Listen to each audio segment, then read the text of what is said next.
A mysterious man with glowing eyes, wearing a hooded black trench coat lined with weapons and a purple bandana that hides most of his face.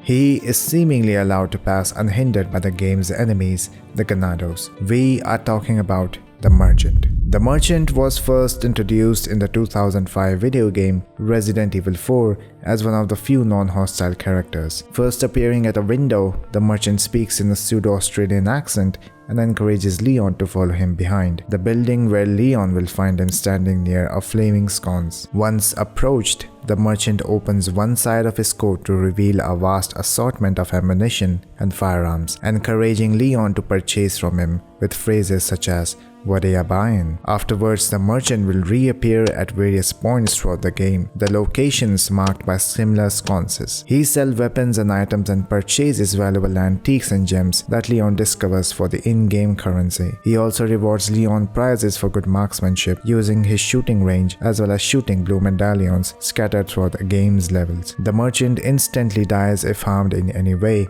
but will still appear at any of these other locations in the game. When Resident Evil 4 was remade in 2023, the character returned, but with some changes. He now cannot be harmed or killed, and any attempts by the player to aim at him will cause Leon to lower his gun. The Merchant now also provides quests for Leon to do. Outside of Resident Evil 4, the most notable mention of him was in Resident Evil Village. The Duke, a character that serves a similar function as a merchant within the game, will sometimes say one of the character's introduction lines completely with a fake accent, and then laughingly mention it was something an old friend of mine used to say. "What are you buying?"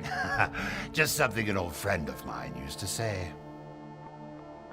Despite having such a short amount of screen time, the Merchant was able to engrave himself in our memories. But there is a deep underlying mystery to his appearance, since he also seems to be infected, yet he doesn't act like the Ganados. And also, how does he travel to places without being unharmed? Upon further digging, I found out a theory. The theory suggests that the Merchant is the grandfather of Louis Serra. A letter by Sadler mentions, whereabouts of Serra are still unknown. Most likely he's using an old secret passage taught to him by his grandfather, who used to hunt in this region long ago. I'm pretty certain that he's hiding our property somewhere in the forest. If his grandfather was still alive, I would have used him to find Sarah.